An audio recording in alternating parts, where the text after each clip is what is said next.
இயேசுவுக்கே மகிமை உண்டாவதாக. என்னுடைய அக்காளுக மகன் சவுதியில் வந்து 2 வருஷமாக ஒரு கம்பெனியில் வேலை பார்த்துட்டு இருந்தான். திடீர்னு வேலை இல்லைன்னு எல்லாரையும் பிரித்து விட்டுட்டு இவனையும் பிரித்து விட்டுட்டாங்க. வேறு கம்பெனியில் இன்டர்வியூ போனான். அப்போ ஒரு கம்பெனிலையுமே கிடைக்கல. திருப்பி நான் இங்கேருந்து ப்ரேயர் பண்ணிவிட்டு வீட்டுக்கு போனப்போ என்னுடைய பிள்ளை எங்கள்கிட்ட வந்து சொல்லி நான் சித்திட்ட ஜெபம் பண்ண சொல்லு அப்படின்னு சொல்லிட்டு. அப்போ பிள்ளை எங்கே சொன்னாங்க. அப்போ நான் சொன்னேன், கட்டாயம் அவனுக்கு இந்த இன்டர்வியூவில் அவனுக்கு கட்டாயம் வேலை கிடைக்கும், நான் அன்பரின் பாதத்தில் வந்து சாட்சி சொல்லுவேன்னு சொல்லியிருந்தேன். அதே மாதிரி அந்த வேலை கிடச்சிது.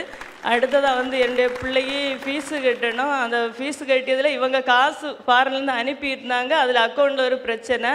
அப்போ போன மாதம் இங்கே வந்து ப்ரேயர் பண்ணியது இந்த இடத்துல நான் இருந்தேன்.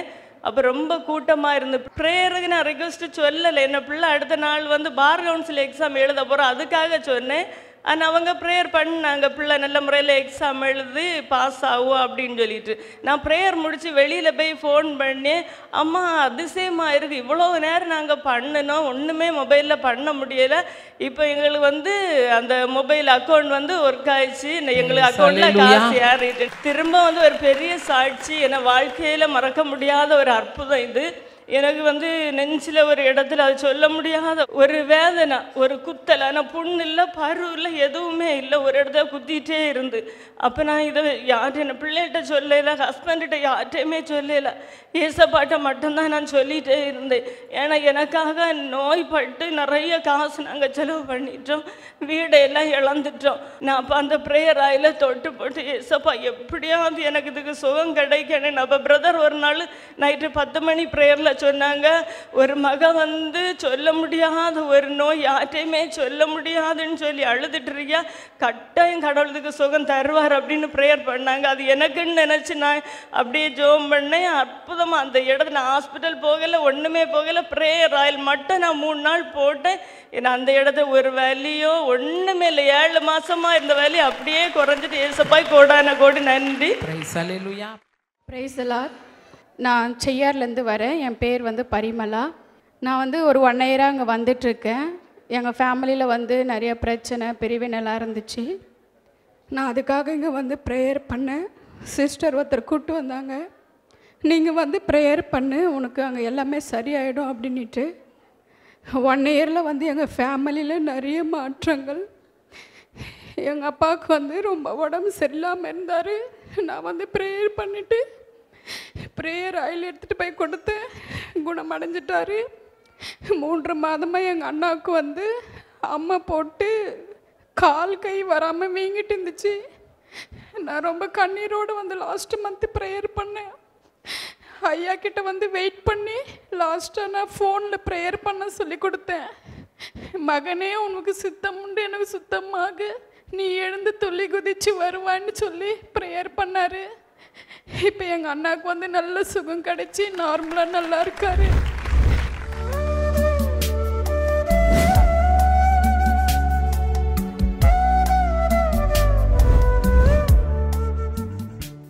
கிறிஸ்துவுக்குள் மிகவும் பிரியமான எனதருமை சகோதர சகோதரிகளே, நம்மை சிருஷ்டித்தவரும் நம்மை உண்டாக்கினவரும் நம்மை ஒருபோதும் மறந்து போகாதவருமாகிய இயேசு கிறிஸ்துவின் இணையற்ற நாமத்தினால உங்கள் எல்லாரையும் வாழ்த்தி ஆசீர்வதிக்கிறேன். அல்லேலூயா.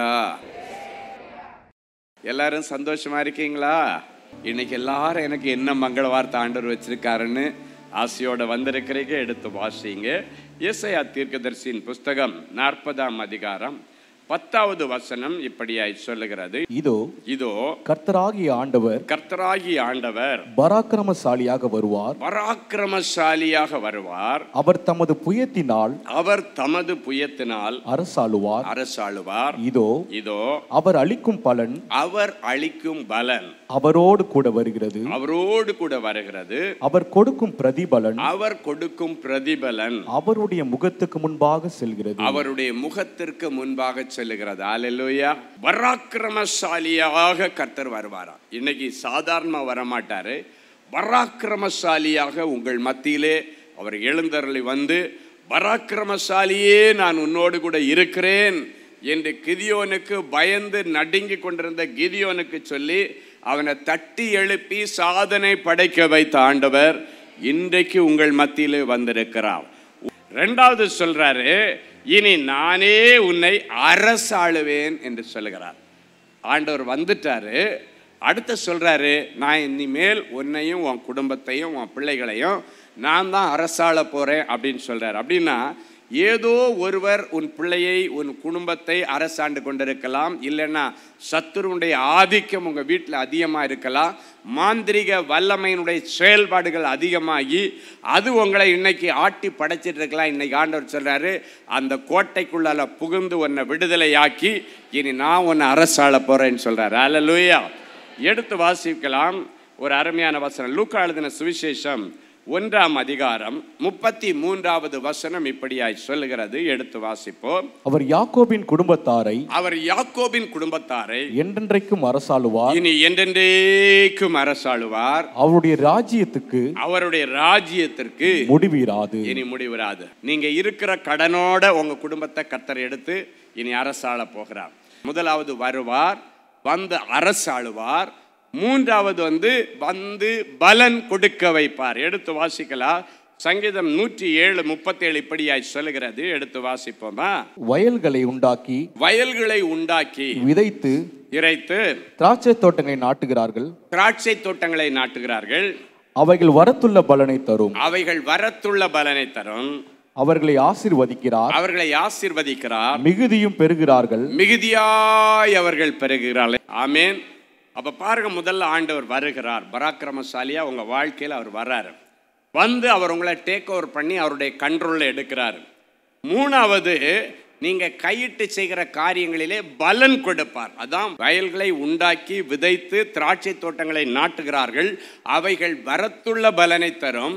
அவர்களை மிகுதியாய் ஆசீர்வதித்து பெருக பண்ணுகிறார். அப்போ ஆண்டவர் வந்து டேக் ஓவர் பண்ண உடனே உன்னுடைய தரித்திரத்தை எல்லாம் மாற்றும்படி நீ கையிட்டு செய்கிற காரியத்தை வாய்க்க பண்ணுகிறார்.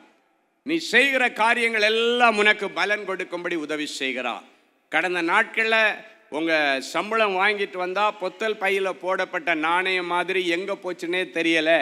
4 காசு நிற்க மாட்டேங்குது, எவ்வளோ கஷ்டப்படுறேன், கை நிறைய வர மாதிரி தான் இருக்குது, நிறைய பில் பண்ணுறேன், நிறைய வருமானம் வருது, ஆனால் ஒன்றுமே வீட்டுக்கு கொண்டு வர முடியலை, ஒன்றுமே எனக்கு கையில் நிற்கலை, 1 பைசா தங்கலை, கடன் வாங்கி தான் சம்பளம் போடுறேன், கடன் வாங்கி தான் இன்வெஸ்ட் பண்ணுறேன், கடன் வாங்கி தான் பிள்ளைகளை படிக்க வைக்கிறேன், கடன் வாங்கி தான் வீடை கட்டினேன், கடன் வாங்கி தான் கல்யாணம் பண்ணி வச்சேன் என்றெல்லாம் சொல்லி கடனின் உச்சக்கட்டத்திற்கு நேராய் கடந்து போகிற தேவனுடைய பிள்ளையே, ஆண்டவர் உன்னிடத்தில் வந்து உன்னை டேக் ஓவர் பண்ணி உன் வியாபாரம், உன் ஊழியம், உன் படிப்பை ஆண்டவர் டேக் ஓவர் பண்ணும் பொழுது நீ விதைக்கும் பொழுது நிறைவான பலனை அறுவடை செய்வாய். ஏன்னா ஈசாக்கு விதைக்கும் பொழுது இயற்கை எல்லாம் அவனுக்கு எதிர்மறையாக இருந்தது. ஆனால் கர்த்தர் அவனுக்கு சாதகமாக இருந்தபடியினாலே அந்த பஞ்ச காலத்தில் 100 மடங்கு அறுவடை எடுக்க ஆண்டவர் உதவி செய்தார். எத்தனை பேர் ஆமீன் சொல்ல முடியும்? 100 மடங்கு அறுவடை செய்து அவனை ஐஸ்வர்யவானாக்கி வர வர வர விருத்தி அடைய பண்ணி அவனை மகா பெரியவனாய் மாற்றினார். நேற்றைக்கு வரைக்கும் வர வர பின்தங்கிட்டு போனீங்க, இன்னைக்கு பிறகு வர வர விருத்தி அடைவீங்க. அவர் சிறியவனை புழுதியிலிருந்து எடுத்து எளியவனை குப்பை மேட்டிலிருந்து உயர்த்தி அவர்களை ராஜாக்களோடும் பிரபுக்களோடும் உட்கார வைத்து அழகு பார்க்கிறவர். நேற்றைக்கு வரைக்கும் உங்களுக்கு வேலை இல்லாமல் இருக்கலாம், கர்த்தர் இன்றைக்கு உங்களுக்கு வேலைக்கு வழியை திறந்து தருவார். ஆமேன். என் அன்பு தேவனுடைய பிள்ளைகளை, நேற்றைக்கு வரைக்கும் உங்களுக்கு வேலையில் வர்ற சம்பளம் பத்தாமல் இருக்கலாம், இன்னைக்கு ஆண்டவர் நல்ல பதவி உயர்வை தருவார். வேதம் சொல்லுகிறது, அந்த மொர்தெகாய் அந்த அரண்மனையிலே மேலும் மேலும் மேலும் பெரியவனான. இந்த மொர்தெகாய் அந்த அரண்மனைக்குள்ளே போகும்போது அரண்மனையின் முற்றத்தில் சாதாரணமாக கிடந்தவன், வேலைக்காரன் மாதிரி. பொதுவாக அந்த முற்றத்தில் எது கிடக்க? நாய்க்குட்டி தான் முற்றத்தில் கிடக்கும். ஒரு நாய்க்குட்டியை போல அரண்மனையின் முற்றத்தில் கிடந்த அந்த மொர்தெகாயை வேதம் சொல்லுகிறது, அந்த மொர்தெகாய் அதே அரண்மனையிலே எங்கே நாய்க்குட்டி மாதிரி கீழ்ப்படத்தில் இருந்தானோ அதே அரண்மனையிலே மேலும் பெரியவனானான். ஆமேன். அவனுடைய வளர்ச்சி எந்த அளவுக்கு இருந்துன்னா, ராஜாவுக்கு அடுத்த ஸ்தானம். ராஜா அதுக்கு கீழே இவன் தான் பெரிய அதிகாரி அந்த தேசத்திற்கெல்லாம்.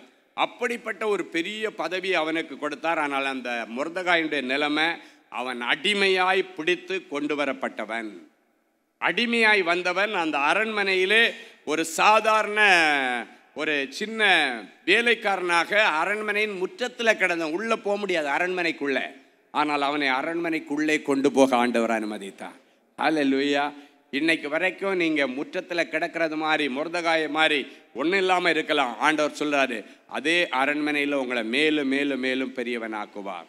எந்த தேசத்துக்கு போக முடியாதுன்னு நீங்கள் யோசிச்சுட்டு இருக்கீங்க, அந்த தேசத்தை நான் உனக்கு தருவேன். ஆண்டவர் அரசாண்டார்னா உனக்குன்னு குறித்திருக்கிற தேசம், உனக்குன்னு குறித்திருக்கிற அரசாங்க வேலை, உனக்குன்னு கொடுத்திருக்கிற எதிர்காலம் அத்தனையும் ஆண்டவர் இன்னைக்கு பிளான் பண்ணி சிரசில் வச்சு அதை ஆக்டிவேட் பண்ணி சேர்க்க வேண்டிய இடத்திலே உன்னை கொண்டு போய் சேர்ப்பார். அதுக்கு தான் இன்னைக்கு ஆண்டவர் பலன் கொடுக்கிறவர் என்று சொன்னேன். பலன்னா வருமானத்தின் பலன் மட்டுமல்ல, திருமண பலன். சிலர் சொல்லுவாங்க, பிள்ளைக்கு இப்போ கல்யாண பலனே இல்லைன்னுவாங்க. அப்படி சொன்ன இடத்துல கல்யாண பலன் வந்துருச்சு. ஏன்னா ஆண்டவர் அரசாண்டுட்டாருன்னா வீட்டில் ஒரு குறிப்பிட்ட வயசுக்கு மேலே அந்த பிள்ளையை வச்சுட்டு கண்ணீர் குடிக்க ஆண்டவர் வைப்பார், விட மாட்டார். ஆமேன். சில குடும்பங்களில் பார்த்தீங்கன்னா அப்பாவும் குடிச்சிட்டு வரிச்சிட்டு அப்படி நடப்பான், பிள்ளைங்களும் வந்து குடிச்சிட்டு சும்மா சின்ன சின்ன வேலைகளுக்கு போயிட்டு பொறுப்பு இல்லாமல் இருப்பாங்க. அப்போ பெரியவங்க சொல்லுவாங்க, டேய் வீட்டில் ஒரு குமரி உட்காந்து அழுதுட்டு இருக்கிற அது குடும்பத்துக்கு ஆகாது. வீட்டுக்குள்ளே ஒரு குமரி பொண்ணை வச்சுட்டு கண்ணீர் வடிக்க வச்சுட்டு இருக்கிறீங்க, இது குடும்பத்திற்கு ஆகாது. இன்னும் சிலர் குடும்பத்தில் என்ன நடக்குன்னா அப்படி இப்படியே பேசுவாங்க, அந்த பொண்ணை வச்சு ஏலம் போடாதீங்கடான்னுவாங்க. ஏன் எதுக்காக அப்படி சொல்லுவாங்கன்னா, இவன் சொல்லுவான், என்னால் முடிஞ்சது நான் வேணா ஒரு 2 பவுன் மட்டும் தரேன், எங்கேயோ எவனோ ஒருத்தனுக்கு பிடிச்சி தள்ளி விடுங்கன்னுவான். அடுத்தவன் சொல்லுவான், நான் வேணா கல்யாண செலவுக்கு நான் ஏதாவது நான் பார்க்குறேன். அப்படின்னா நம்ம சேர்ந்து இந்த பிள்ளைக்கு கொடுக்க வேண்டியதை கொடுத்து சந்தோஷமாக ஒரு விழா எடுத்து அனுப்புன்னு யோசிக்க மாட்டான், ஏலம் போடுவானுங்க. ஒரு பொருளை வச்சு ஏலம் போடுற மாதிரி தன்னுடைய வீட்டில் இருக்கிற தன்னுடைய உடன் பிறந்த சகோதரிகளை, ஏன் தகப்பனே தன்னுடைய மகளை வச்சு ஏலம் போட்டுட்டு இருப்பார். இது பண்ண மாட்டேன், அது பண்ண மாட்டேன். பிள்ளையை வச்சு ஏன்டா ஏலம் போடுறீங்கன்னு பெரியவங்க கேட்பாங்க குடும்பத்தில் உள்ளவங்க. நான் பண்ண மாட்டேன், நான் பண்ண மாட்டேன், நீ பண்ண மாட்டேன், நான் அது பண்ணிட்டேன், நான் ஏற்கனவே இது பட்டேன், அப்பாவுக்கு வைத்தியம் பார்த்துட்டேன், நான் இதில் சேர மாட்டேன், நான் இதுக்கு பணம் கொடுக்க மாட்டேன், அவன் அதுக்கு தரல, அதனால் அவனே பண்ண சொல்லுங்க அப்படின்னு சொல்லிட்டு ஒருத்தன் வந்து அம்மாவுக்கு அப்பாவுக்கு வைத்தியம் பார்த்துட்டானோ, அதனால் எனக்கு செலவாச்சு, அதனால் இந்த பொண்ணை கல்யாணம் பண்ணுறது நான் தரமாட்டேன், இன்னொருத்தனை காட்டுவான், இன்னொரு சகோதரனை காட்டுவான். என் ஆண்டவர் சொல்லுகிறார், ஏலம் போடுறதுக்கு அது ஒன்றும் பொருள் அல்ல, என் பிள்ளை என்று சொல்லுகிறார். இன்னைக்கு பிறகு உங்கள் வீட்டில் யாரை ஏலம் போட ஆண்டவர் விட மாட்டார். ஆண்டவர் அரசால வந்துட்டார்னா அதான் நடக்கும். ஆண்டவர் வந்தா, ஆண்டவர் அரசாண்டா அந்த குடும்பத்தில் இருக்கிற பிள்ளைகளுக்கு அந்தந்த நேரத்தில் என்ன செய்து வைக்கணுமோ அதை செய்து வைக்க கர்த்தர் உதவி செய்வார். அல்லேலூயா. ஒருவேளை அப்படிப்பட்ட பிள்ளைகள் இல்லாத இடங்களில் கர்த்தர் வந்து நின்று செய்வார். ஒரு முறை ஒரு குறிப்பிட்ட பட்டணத்திற்கு நான் ஊழியத்துக்கு போயிருக்கும்போது ஒரு பிள்ளை, அவள் தான் அந்த வீட்டில் நல்ல ரட்சிக்கப்பட்ட எல்லாரும் கிறிஸ்தவ ஃபேமிலி தான், ஆனால் ரட்சிக்கப்பட்டு அந்த ரட்சிப்பிற்கு ஏற்ற அனுபவத்தில் இந்த பிள்ளை இருக்கிறான். அவள் வந்து அழுதுட்டு சொன்னால், தப்பு பண்ணவங்க எல்லாம் செட்டில் ஆகிட்டாங்க அங்கிள், நான் நல்ல பிள்ளையாக இருக்கிறேன், ஆனால் எனக்கு தான் எதுவுமே நடக்கலை, எல்லாரும் என்ன கிண்டல் பண்ணுறாங்க அப்படின்னு சொல்லிட்டு அவள் வந்து சொன்னான். அப்போ கேட்டால் சொன்னால், அவங்க தகப்பனார் வந்து மனைவி இருக்கும்போதே இன்னொரு பெண்ணோட தொடர்பு கொண்டு இங்கே வந்தால் வருவார், இல்லைன்னா போனால் போவார், இது ஊர் அறிஞ்ச ஒரு விஷயம். அதனால் இவங்க தங்கச்சி என்ன பண்ணிட்டா, நமக்கு வீட்டில் யாரும் நம்பி பெண்ணு கொடுக்க மாட்டாங்க, பெண்ணு எடுக்க மாட்டாங்க, என்ன அப்பாவுடைய இந்த கேரக்டர் இப்படி இருக்கிறது ஊருக்கு தெரிஞ்சதுனால எல்லாரும் சொல்லி கொடுத்துருவாங்க. தன்னைத்தான் காப்பாற்றி கொள்ள வேண்டும் என்று சொல்லி தான் வேலைக்கு போன இடத்துல, ஒரு சாதாரண ஒரு கம்பெனிக்கு வேலைக்கு போனால், ஒரு மில்லுக்கு வேலைக்கு போனால், அந்த மில்லில் வேலைக்கு போன இடத்துல ஒரு சாதாரண பையனை பிடிச்சி கல்யாணம் பண்ணிவிட்டு அவள் செட்டில் ஆகிட்டான். இன்னொருத்தி சென்னைக்கு வேலைக்கு வந்தவன். இவங்க எல்லாமே இவளுடைய தங்கச்சிமார்கள். சென்னைக்கு வேலைக்கு வந்து ஒரு நடனத்துறையில் போயிட்டு டான்ஸர்னு சொல்லுவாங்க, இந்த சைடு ஆர்டிஸ்ட் டான்ஸர், அந்த ஒரு கும்பலோடு சேர்ந்து டான்ஸ் ஆடிட்டு அங்கே உள்ள டான்ஸ் ஆடுற ஒரு பையனையே கல்யாணம் பண்ணிவிட்டு அவளை இங்கே செட்டில் ஆகிட்டாங்க. இன்னொரு அண்ணங்காரன், அவன் ஒருத்தன் தான் நல்லா படித்து நல்ல நிலைமைக்கு வந்தவன். அவன் வந்து வெளிநாட்டில் அவனுக்கு ஒரு ப்ராஜெக்ட் கிடச்சி வெளிநாட்டுக்கு போயிட்டு வெளிநாட்டு பொண்ணை கல்யாணம் பண்ணிவிட்டு அங்கே செட்டில் ஆகிட்டான். இப்போ எல்லாருக்குமே ஏன் அப்படின்னு கேட்டாச்சுன்னா, அவள் சொல்கிறா, எங்கள் வீட்டில் வந்து பெண்ணெடுக்கவோ பொண்ணு கொடுக்கவோ யாரும் வரமாட்டாங்க, காரணம் அப்பாவுடைய சூழ்நிலை, ஊரறிஞ்ச விஷயம். அதனால் அவங்கவுங்க எல்லாம் காப்பாற்றிக்கிறதுக்காக வேண்டி அவங்கவுங்க போன இடத்துல எடுத்துட்டாங்க, என்னை யாருமே கண்டுக்கலைன்னு சொன்னேன். எனக்கு சில சாட்சியெல்லாம் மறக்கவே மறக்காது. நான் நினைக்கிறேன், கோயம்புத்தூர் ஊழியத்துக்கு போகும்போதுன்னு நினைக்கிறேன், கரெக்டாக ஊர் மட்டும் ஞாபகம் இல்லை, சம்பவம் கரெக்டாக அப்படியே ஞாபகம் இருக்குது. எனக்கு யாருமே இல்லை அங்கிள், நான் தான் எனக்கு கண்டிப்பாக என் ஆண்டவர் செய்து வைப்பாருன்னு நம்பிக்கையோடு நான் இருக்கிறேங்க அப்படின்னு சொன்னான். சொல்லிட்டு சொன்னால் இவளுக்கு அதுலேயும் பார்த்தீங்கன்னா நல்ல அழகாக இருந்த பிள்ளை திடீர்னு ஒரு நாள் அப்பளம் பொரிக்கும் போது எண்ணெய் கொதிச்ச எண்ணெய் வந்து பட்டு இந்த இடத்துல ஸ்கார் வந்து முகமே பார்க்கறதுக்கு அலங்கோலமாயிட்டு. இவ்வளவு சோதனையெல்லாம் தாண்டி ஏதாவது ஒருத்தர் என்னை கட்டிக்க வரலன்னாச்சுன்னா முகமாவது கொஞ்சம் கலையாக இருந்தால் பரவாயில்ல, அதை கூட ஆண்டவர் சோதிச்சிட்டாரு அப்படின்னா. அப்போ அவளுடைய நிலைமை என்னன்னா, இப்படிப்பட்ட ஸ்கார் இருந்துச்சுன்னா யாரும் பார்க்க சகிக்காது, யாருமே கல்யாணம் பண்ண மாட்டாங்க. ஆனால் ஆண்டவர் சொன்னார், உனக்கென உரியதை உனக்கென வைத்திருக்கிறவர் நான், நேர்த்தியான இடத்துல உனக்கு பங்கு கிடைக்கும், சிறப்பான சுதந்திரம் உண்டு. இந்த வார்த்தையை ஆண்டவர் சொல்லி சொன்னார், நீ பாரு பரலோகமே இறங்கின்னு உன் கல்யாணத்தை பண்ணி வைக்கும், உன்னை யாரும் ஏலம் போட ஆண்டவர் விட மாட்டார், ஆண்டவரே வந்து நின்று இதை செய்வார். என்ன நடந்துச்சுன்னா, அவங்க ஊரில் உள்ள ஒரு நல்ல வசதியான ஒரு ஃபேமிலி தான். அங்கே ஒரு வாலிப பையன் ஆண்டவரோட ஒரு பொருத்தனை பண்ணியிருக்கான். ஆண்டவரே என்னுடைய வாழ்க்கையை நீங்கள் நல்லா பண்ணி என்னுடைய உடன்பிறப்புகளை எல்லாம் நல்லபடியாக நான் கல்யாணம் பண்ணி என்னை சமாதானத்தோடு கடந்து வர பண்ணுவீரே, ஆனால் யாராலும் வேண்டான் எல்லாராலும் வேண்டான்னு சொல்லி ஒதுக்கி போடப்பட்ட ஒரு பொண்ணுக்கு நிபந்தனையற்ற விதத்திலே நான் வாழ்க்கை கொடுப்பேன். அல்லேலூயா. இது ஒரு வாலிப மகனுடைய பொருத்தனை ஆண்டவரோடு. அவன் பண்ணின பொருத்தனையின்படி அவனுடைய எல்லா சகோதரிகளையும் ஆண்டவர் திருமணம் செய்து வைக்க உதவி செய்து இவங்க ஃபேமிலி ஸ்டேட்டஸை நல்ல லெவலுக்கு கொண்டு வந்துட்டு, இவனுக்கு கல்யாணம் பார்க்கும்போது அவங்க அப்பாட்ட சொல்லிட்டான், அப்பா யாருமே அந்த பிள்ளைக்கு கல்யாணம் பண்ணி வைக்க இல்லாத ஒரு குடும்பத்தில், அந்த பிள்ளைக்கு நிறைய குறைவுகள் உள்ள குடும்பத்தில் எனக்கு ஒரு பெண் எடுக்கணும், அப்படி பொண்ணை தான் நான் கல்யாணம் பண்ணுவேன், இது எனக்கும் ஆண்டவருக்கு இடையில் உள்ள பொருத்தம். அந்த பெற்றோர்கள் இந்த பிள்ளையுடைய வீட்டுக்கு வந்து அந்த தாயிடத்தில் சொன்ன காரியம், எங்களுக்கு பிள்ளைய ரொம்ப பிடிச்சிருக்கு. அவங்க தனியாக பேச வைக்கும்போது அந்த பிள்ளை கேட்டாலும் அவங்க ஹஸ்பண்ட்கிட்ட, இந்த ஸ்கார் பரவாயில்லையா, இது என்னம்மா நீ கல்யாணம் பண்ணிட்டு வந்ததுக்கப்புறம் வந்தால் நான் என்ன பண்ண முடியும், முன்னால் நடந்துச்சு நான் எடுத்துக்கிறேன், அதெல்லாம் ஒன்றும் இல்லைம்மா நான் உன்னை ரொம்ப நேசிக்கிறேன் என்று சொல்லி இன்னைக்கு அழகாக அந்த பிள்ளைகளுடைய வாழ்க்கையை கர்த்தர் அலங்காரமாக வைத்திருக்கிறார். ஹல்லேலூயா. எதுக்கு சொல்கிறேன்னா, சில நேரங்களில் எல்லாரும் சேர்ந்தனு ஒதுக்கி ஏலம் போட்டு கூறு போட்டு விற்க முடியாமல் உன்னை கண்ணு தள்ளிட்டு இருக்கிறேன், உன்னை செய்கிறதுக்கு என்ன பணம் இல்லை, நான் வரமாட்டேன் நீ வரமாட்டேன், ஒரு நாளும் உங்களையோ பிள்ளைகளோ அடுத்தவங்க இப்படி ஏலம் போட ஆண்டவர் விட மாட்டார். அதான் இன்னைக்கு ஆண்டவர் சொல்கிறார். அல்லேலூயா. அவர் கொடுக்கிற பலன் அவரோடு வந்திருக்கிறது. திருமண பலன் நாட்கள் வந்திருக்கிறது. அது மட்டும் இல்லை, கற்பத்தின் பலன். ரொம்ப நாளாக நீங்கள் எதிர்பார்த்து உங்களுக்கு ஒரு ஆசீர்வாதமான கற்பத்தின் பலன் இல்லாமல் இருக்கலாம். ஆண்டவர் இந்த வசனத்தில் சொல்கிறார், வந்து அவர் பலன் அளிப்பார். அவர் வந்து டேக் ஓவர் பண்ணிட்டார்னா எல்லா ஏரியாவையும் பலன் கொடுக்க வைப்பார். அது வியாபாரமோ வேலையோ ஊழியமோ திருமண வாழ்க்கையோ கற்பத்தின் கனியோ எதுவாக இருந்தாலும் சரி, அவர் வந்து பலன் கொடுப்பார். ஹல்லேலூயா. இன்னைக்கு அடைக்கப்பட்ட எல்லா கற்பங்களை திறந்து கற்பத்தின் பலனை கொடுத்து உன்னை சந்தோஷமான பிள்ளைத்தாட்சியாக்கி மகிழ்ச்சியாய் குடியிருக்க பண்ணுவார். ஹல்லேலூயா. கடைசியாக அவர் உங்களுக்கு முன்னே போவார். இப்போ பாருங்க, அவர் வந்து உங்களை அரசாண்டு உங்களுக்கு தேவையான எல்லா பலன்களை கொடுத்து இதுக்கு மேலே நானே உங்களை வழி நடத்துவான் தான் முன் செல்லுகிறவர். ஒரு அருமையான வசனம் யாத்திராகம் 33:14 இப்படியாய் சொல்லுகிறது. எடுத்து வாசிப்போம். அதற்கு அவர் என் சமூகம் உனக்கு முன்பாக செல்லும், நான் உனக்கு இளைப்பாறுதல் தருவேன். இன்னைக்கு ஆண்டவர் சொல்றாரு, உங்களை வந்து ஆண்டவர் டேக் ஓவர் பண்ணி அரசாளுகிறது மாத்திரமல்ல, பலன் கொடுக்கிறது மாத்திரமல்ல, அதன் பிறந்து அவரே உங்களுக்கு முன் சென்று சமாதானமான பாதையிலே உங்களை நடத்துவார். இளைப்பாறுதல் உள்ள ஒரு வாழ்க்கை, சமாதானமான ஒரு வாழ்க்கையை ஆண்டவர் உங்களுக்கு செட்டில் பண்ணி தருவார். நேற்றைக்கு வரைக்கும் நிம்மதி இல்லை, செத்தா பரவாயில்லை போல தோணுது, எதுக்கு தான் பிறந்தனோ தெரியலை, எதுக்கு தான் நான் உயிரோடு இருக்கிறேனோ தெரியலேன்னு சொல்லி புலம்பின நீங்கள் இனி சமாதானமாய் உங்கள் வீட்டில் குடியிருக்க கர்த்தர் வழிகளை திறப்பார். ஹல்லேலூயா. ஏசாயா 32:18 சொல்லுகிறது, என் ஜனம் சமாதான தாபரங்களிலும் நிலையான சொந்த வாசஸ்தலங்களிலும் அமைதியாய் தங்கும் இடங்களிலும் குடியிருப்பார்கள். அப்படின்னா நீங்கள் சமாதானமாக குடியிருக்க உங்களுக்கு நல்ல சொந்த வீட்டை கொடுத்து நல்ல வருமானத்தை கொடுத்து உங்களை ஆண்டவர் வந்து ஆசீர்வதிப்பார். இடம் கொள்ளாமல் போக மட்டும் ஆசீர்வதிப்பார்.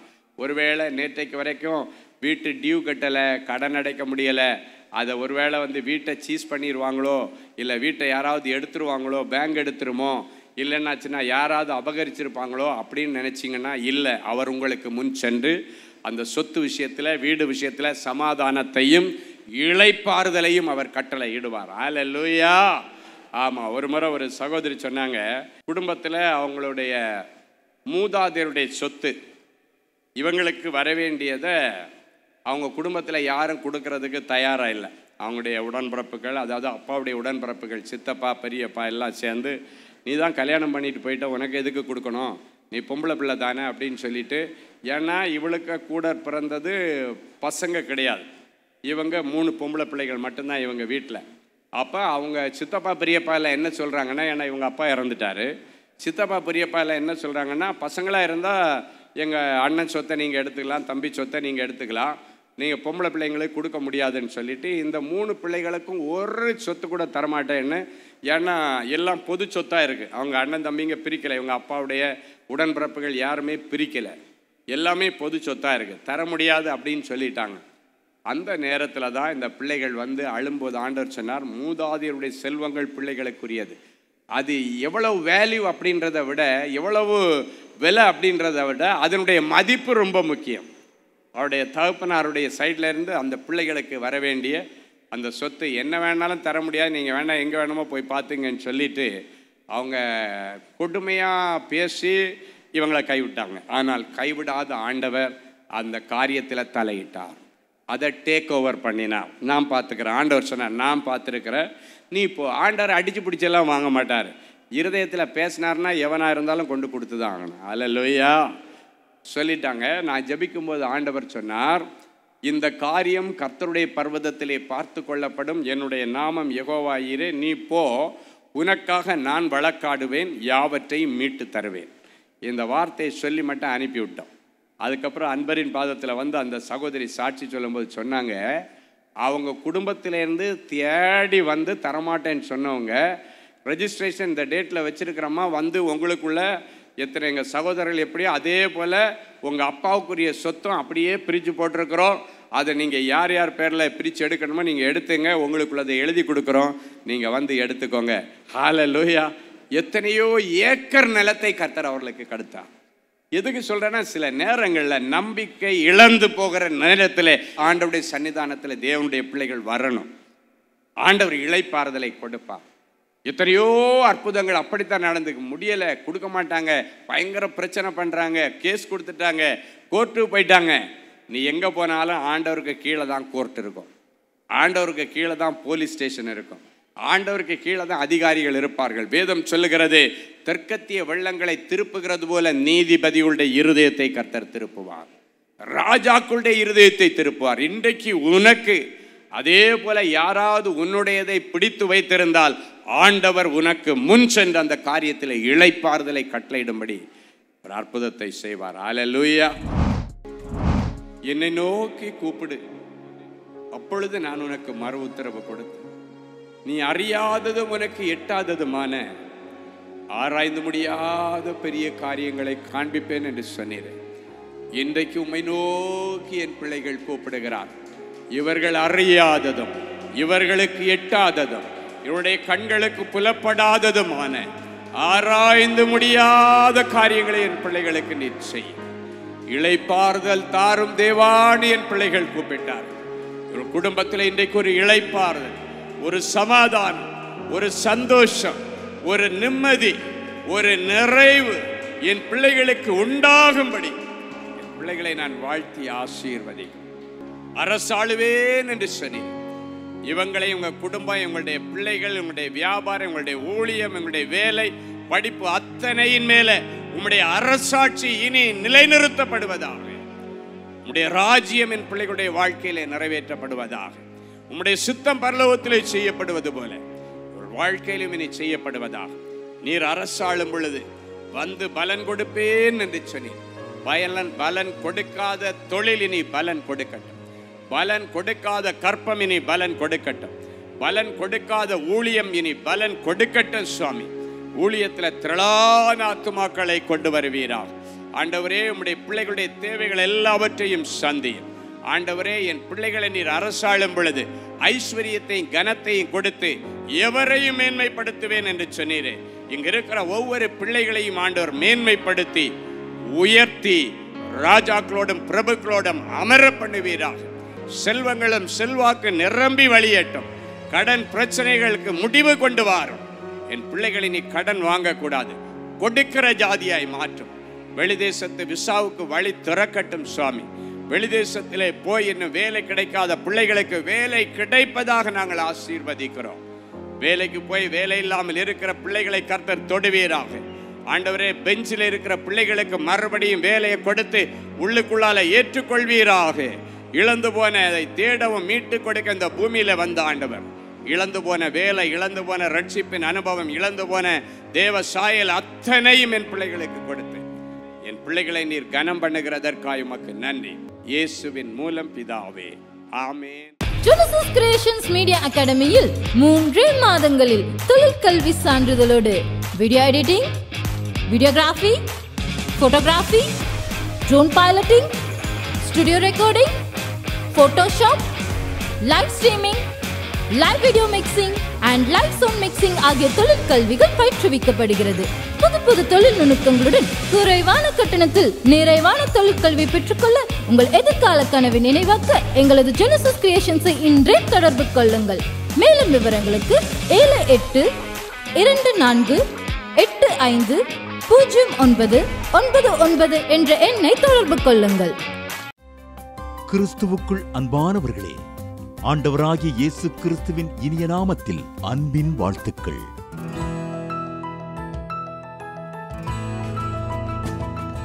எங்களுடைய மார்வெல் திருமண தகவல் மையத்தை ஆன்லைன் சேவை மூலம் உங்களுக்கு அறிமுகப்படுத்துவதில் நாங்கள் மிகுந்த மகிழ்ச்சி அடைகிறோம். எங்களது மார்வெல் திருமண மையம் கிறிஸ்தவ குடும்பத்தில் திருமணத்திற்கு ஆயத்தமாயிருப்பவர்கள் தங்களுக்கு ஏற்ற வாழ்க்கை துணையை தேர்ந்தெடுக்க சிறந்த திருமண சேவை மையமாக இருக்கிறது. மேலும் மார்வெல் திருமண தகவல் மையத்தில் நீங்கள் பதிவு செய்வதற்கு எங்களது இணையதள முகவரி www.marvelmatrimony.com மற்றும் அலைபேசி எண் 7824855999 என்ற எண்ணிற்கு தொடர்பு கொள்ளலாம். சென்னை, நாகர்கோவில் மற்றும் மும்பை நகரில் உள்ளவர்கள் பதிவு செய்ய விரும்பினால் கீழ்கண்ட விலாசங்களில் உள்ள எங்களது அலுவலகங்களோடு தொடர்பு கொள்ளலாம். Email info@marvelmatrimony.com. ஆண்டவர்தாமே உங்களை அளவில்லாமல் ஆசீர்வதிப்பாராக.